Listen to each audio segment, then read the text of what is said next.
Yo tout le monde, ici c'est Chris d'Iconic et je suis avec mon gars DJ Trackworks.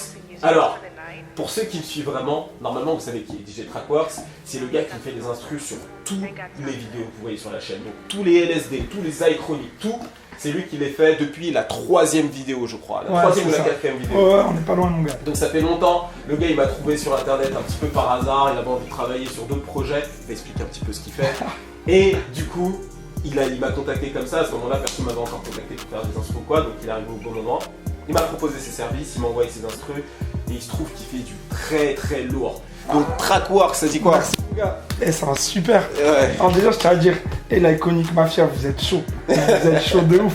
Franchement, genre je reçois des messages, il balance une vidéo à la foulée, genre je balance la prod dans l'heure et mon gars, ça m'envoie des DM, ça commente de ouf en mode ouais vas-y, genre c'est chaud, franchement c'est chaud. Non mais en même temps, vous êtes super là. C'est vraiment lourd ce que tu fais. Et là en fait on se voit quand même pour une occasion assez particulière. Ah, là donc tu sors un projet et je me suis dit que c'était quand même la base de faire une vraie interview, histoire de pouvoir pousser le truc, ok. Parce que ce serait quand même bien que les gens commencent à te connaître en tant que toi, en tant que DJ Trackworks, ce que tu fais, donc DJ, producteur, etc. Et aussi que les gens découvrent un peu ce que tu as proposé aussi par la suite. Donc présente-toi un petit peu. Moi c'est Trackworks, j'ai commencé à produire quand j'avais 23 ans. Ouais. J'ai d'abord voulu faire beaucoup de sound design, bosser avec des marques pour pouvoir proposer mes services dans des pubs télé, pour des vidéos virales, pour ce genre de choses. Dès que l'occasion s'est présentée, j'ai commencé à produire du hip-hop, produire du rap. Dans mon univers, je me suis vachement intéressé à la Vaporwave, je me suis vachement intéressé à tout ce qui venait des années 80-90. C'est ouf. Truc, ça. Je suis un bête de fan de R&B, je suis un bête de fan de tout ça. Il m'a envoyé, excuse-moi, tu m'as envoyé une instru, tu t'es inspiré de Nice for What et tu l'as refaite. C'était pour quel morceau déjà? C'était pour quel morceau? Tu m'as fait un truc très high. Le son elle s'appelle High. Oh oui, you are my high. C'est ça. Tu t'es inspiré d'une instru des années 90, 96. Je crois que le morceau il est sorti entre 96 et 2000. Le morceau il est sorti en 99, c'est Demon. Voilà. Et c'est You Are My High, c'est un son de house à la base. J'ai récupéré le vocal, j'ai fait un truc mon gars. Je vais vous mettre l'extrait quand même juste après parce que le truc est quand même énorme et je peux pas m'en servir comme ça parce que en vrai vous allez pas écouter ce que je raconte, vous allez trop être concentré sur l'instru donc c'est vraiment trop.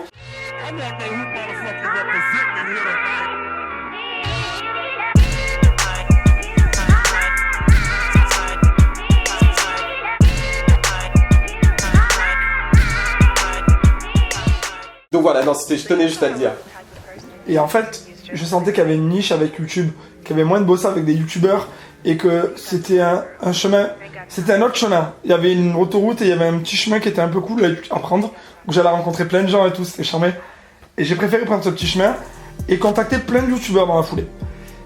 Donc j'ai t'as contacté aussi... Et c'est là où j'ai contacté Chris. Chris il a dû faire partie des 5 premiers. Et sur les 5, c'est le seul qui m'a répondu. J'étais dispo en vrai. Et on s'est appelé direct. Je me rappelle encore, j'étais chez ma mère à l'époque. Ouais. On a eu une vraie discussion. Et à l'époque, il y avait encore le média, le gros média. Ouais. Et du coup, on a bossé direct ensemble en fait. Ouais. Donc sur les premières vidéos, c'était pas ouf, mais c'était des bons chiffres. Mais moi, c'était charmé. Moi, je kiffais. Ouais. Parce que le contenu il était cool. Ouais. Je regardais tes vidéos, j'avais vraiment tilté sur ton contenu, j'avais tilté sur la manière dont tu parlais. Et même maintenant, il y a des gens avec qui je bosse dans le rap, ou avec qui je bosse dans d'autres milieux, que ce soit dans la communication, dans la pub ou autre, qui regardent tes vidéos et qui te connaissent. Ah, et ça, c'est dingue. Ouais. T'es l'un des youtubeurs, t'es le youtubeur des rappeurs, on va dire. Parce que mon gars, le gars est suivi par des rappeurs, ça c'est ouf quand même. Ça c'est très lourd.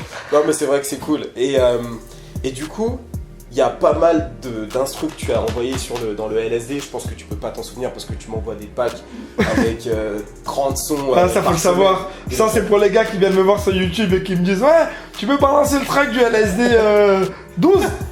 Mais les gars. Mais vous savez quoi, vous allez quand même le faire. Après cette interview ou dans les commentaires, ce que vous voulez, vous prenez le LSD que vous avez apprécié avec l'instru que vous avez le plus aimé et vous lui demandez. Parce que et je m'engage à vous l'envoyer. Voilà, c'est ça. À la retrouver. Sur sa chaîne YouTube ou quoi. Normalement, il faut qu'il mette tout sur sa chaîne, etc. Parce que franchement, il fait des trucs super, mais le truc, c'est qu'il a pas forcément le temps ou l'envie de tout mettre sur la chaîne. Il y a une histoire de flemme. Et une grosse histoire de flemme. Donc, si vous êtes vraiment chaud sur une instru en particulier de l'une de mes vidéos, n'hésitez pas vraiment à l'embêter là-dessus. Vous vous avez ses réseaux sociaux, donc tout est dans la description. Et vous demandez un maximum de et je le ferai de ouf. Grave. Et donc du coup, là t'as un EP, c'est ton premier EP, c'est ça? Alors j'ai déjà sorti un EP qui était un bébé EP, un mini EP avec toi. Ah oui, c'est vrai. C'était un moment, il a hyper bien marché d'ailleurs. Ouais. D'ailleurs, et je vous remercie de ouf, parce que c'est grâce à vous que ça a autant tourné. C'est vraiment grâce à ta fanbase de ouf. Ok, parce qu'ils sont vraiment réactifs. C'est impressionnant. Ouais. C'est impressionnant. C'est vraiment impressionnant. Et cet EP, il avait marché de ouf. Il y a même des gars qui ont pris la phase B. Ouais. De quoi? Du moins, c'était que des instrumentales. Donc en fait, il a pris l'instrumental, ils ont cliqué dessus. Ouais. Et ils l'ont mis sur Spotify. Donc c'est bon. je suis référencé sur Spotify, alors que je suis moi et ma personne, on n'est pas sur Spotify. Mais du coup, l'EP là que tu vas sortir, il va être sur. Il sera sur toutes les plateformes. Oui. Et cet EP, il est particulier de ouf. Ouais. Parce que il s'est passé beaucoup de choses. Il s'est passé énormément de choses. Ouais. Donc du coup, il faut que tu nous expliques un peu la démarche artistique de cet EP. De cet EP. Cet EP, il a été... En fait, moi je pars du principe qu'il y a un moment pour tout. Il y a un moment pour bosser avec des gens, il y a un moment pour se donner à fond, il y a un moment pour vraiment faire une pause et créer. Une vraie pause. C'est ce que j'ai fait cet été. J'avais énormément de dates, que j'ai mis un peu de côté le fait que je mixais. Je me suis concentré sur la production et sur le studio. J'ai remis ma vie en question, j'ai fait plein de choses. J'ai fait plein de choses qui me sont ultra personnelles. Et on est sorti 40 prod. Ouais, je donne le vrai chiffre là. 40 prod qui sont certaines bonnes, certaines moins bonnes. Et sur les 40, je vais en prendre 5 qui vont être dans l'EP. Ok. Sincèrement, je vais être sincère avec vous. Chaque prod correspond à un mood particulier. Sincèrement, parce que je vous ai dit, il s'est passé énormément de choses. Ok. Il s'est passé beaucoup. Donc c'est lié à ta vie personnelle. C'est lié à ma vie perso de ouf. Ouais. C'est lié à ma vie perso. Toi, t'es un mec plus envoyé. T'es un Kid Cudi, t'es un ex, t'es un quoi? T'es un sentimental. Non. Ouais, tu sais quoi, je suis un artiste, mon gars. Ouais, c'est vrai. Je suis juste un artiste, on oublie trop souvent ça. C'est pour faire de la musique avec ses sentiments. Ouais. Faut faire de la musique pour... Et donc le mood, on va dire, du projet en général, il sera plutôt comment? Ah mon gars, c'est... Il va y avoir des tracks qui seront très sombres. D'accord. Parce que, comme je disais, il s'est passé des choses pas cool. Ouais. Et genre, je vais vous donner un exemple. Et ce que je vais vous raconter là, c'est réel.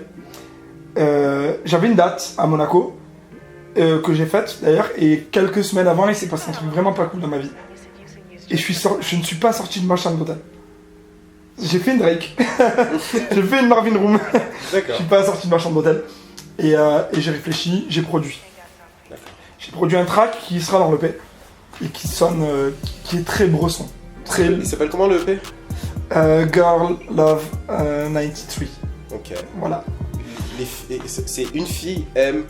93, en fait je suis né en 93. D'accord. Donc c'est ça, c'est une fille M93. C'est l'amour des filles. Ça touche au... Ça touche au love. Compris on va assumer. Le thème quoi. Non, on va clairement. De toute façon, comme je dis, on produit avec ses sentiments, on produit avec son cœur, on produit pas avec...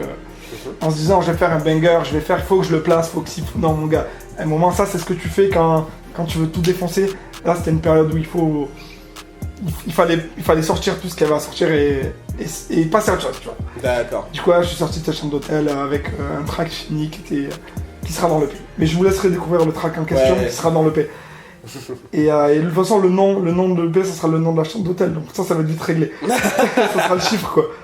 Ok. Voilà. Et une chose, le projet en question, ce sera que des instrus. Ça sera uniquement de l'instrumental. Et de là, on découlera des remixes. Voilà. Qui seront faits par des potes à moi, mais j'en dis pas plus. D'accord, mais aussi on peut aussi challenger les gens qui nous écoutent, c'est-à-dire que... Vous pouvez, c'est fait pour. Voilà, c'est-à-dire que vous récupérez les instrus de cette EP, vous kickez et vous mentionnez, vous mettez un hashtag ou vous nommez DJ Trackworks, vous pouvez même mettre l'hashtag iconique, etc. pour qu'on puisse tous voir. Vous cliquez sur le truc et ensuite Trackworks écoutera le morceau. Si vous faites du lourd, peut-être qu'il se passera quelque chose. Donc à vous d'être réactif, donc l'EP est dans la description comme je l'ai dit, récupérez quelque chose et à vous de jouer. Grave, c'est exactement ça, et t'as tout dit mon gars. T'es un habitué. Ouais, faux.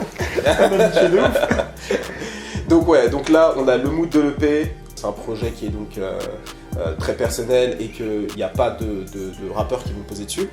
Mais donc du coup ça c'est ce projet en fait il est là plus, en fait il est personnel, mais l'idée en fait c'est quoi pour toi? Comment tu vois ta carrière? Tu te vois plus comme un producteur, parce que toi tu étais sound designer et DJ. Beatmaker c'était comme ça de temps en temps pour faire plaisir, et là tu travailles avec moi comme ça. Maintenant l'idée, toi, c'est comment tu vois ta carrière évoluer sur les prochaines années? Sincèrement, j'ai pas de plan. D'accord. Je veux pas me faire de plan sur la comète. Pour le moment, je me contente de kiffer, de faire la musique que j'aime, de bosser avec des gens que j'apprécie beaucoup, et de créer du contact humain, parce qu'on oublie trop souvent, on veut trop bosser avec des adresses mail. Ouais. On veut trop bosser via WhatsApp, on veut trop bosser via Messenger, et on oublie de se rencontrer, on oublie de créer cette alchimie qui va faire que tu vas faire un putain de track. Parce que c'est ça qui va découler, c'est tout ce qui va se passer dans ce studio, on a cette rencontre qui va découler du fait que tu vas faire un truc de ouf. Et pour le moment, je me contente de vivre, de rencontrer des gens, de kiffer, et puis de continuer à bosser avec mon rêve Chris, tout simplement. Non mais ok, cool. C'est intéressant de voir ça, parce que dans ma communauté, il y a beaucoup de beatmakers. Et même des fois, je leur dis, ouais, peut-être que plus tard, je vais travailler un petit peu avec vous, parce que je veux aussi ouvrir un peu à eux. Hein. Ah mais grave. Mais il y a des fois, enfin, tu sens que c'est encore des débutants. Donc toi, quel conseil tu donnerais en fait à des jeunes beatmakers, enfin du moins des producteurs, parce que toi tu vis en vrai de ça.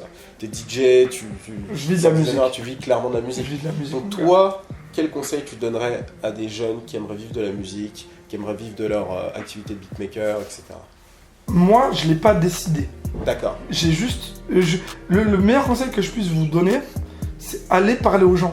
C'est un conseil qu'on donne pas assez souvent, je trouve.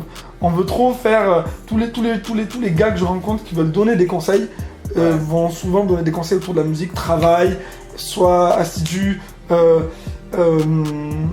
Mais on oublie trop souvent de dire aux gens, va rencontrer l'autre. Va voir ce que l'autre a proposé, sors, va rencontrer d'autres beatmakers, va rencontrer des... peut-être même des réalisateurs de films, parce que tu sais pas ce que la vie te réserve. Il se peut que le gars fasse un film autour du hip-hop ou autour d'un sujet qui touche à la culture urbaine et qui va faire que tu vas avoir ta musique dans son film. C'est vrai. Va parler aux gens. Et enferme-toi dans la salle du temps aussi un petit moment, histoire d'être prêt. C'est ça. Et envoyer du pâté, tu vois. Travailler dur, parce que ça, il a dit parce que ça coule de source pour lui, c'est travailler dur sur sa musique et aller parler aux gens. Grave, parce que si tu t'enfermes que dans un endroit et que tu crées pas le contact, ça va être compliqué. Ça va être très compliqué, tu vas faire de la musique pour toi. Et l'objectif de ta musique, c'est de la partager à un maximum de gens, parce que... Et la vie des gens, il est trop important. On oublie trop souvent ça. C'est un mec intéressant, il faut aller le suivre sur ses réseaux. Hein. Donc voilà, là on a fait un petit peu le tour de l'interview, enfin de l'interview de l'EP, de ta personne, etc. La chose à faire aujourd'hui, voilà ce que tu vas faire. Tu vas aller sur son Instagram, tu vas t'abonner, tu vas aller sur sa chaîne YouTube, tu vas t'abonner, tu vas laisser des commentaires partout, le plus possible. Et voilà, tu vas lui dire ce que tu as pensé de cette interview, tu vas lui demander de faire plus d'instru, tu vas lui demander aussi de t'envoyer l'instru du bon LSD, tu fais tout ce que tu as à faire, tu fais ça un maximum. Regardez, il a chaud déjà parce qu'il sait que vous allez... Et je m'engage à toutes les retrouver. Ça va être une galère, je vous assure. Là, il y a au moins... il y a 2 jours de tri. Je me connais, je sais comment c'est classé, c'est pas classé. Voilà, mon classement, c'est le non-classement. C'est ça. Donc voilà, n'hésitez pas à le faire. Écoute, merci à toi DJ. Merci à toi mon gars. Trackworks. On est ensemble. Donc c'était Chris Iconic pour vous servir.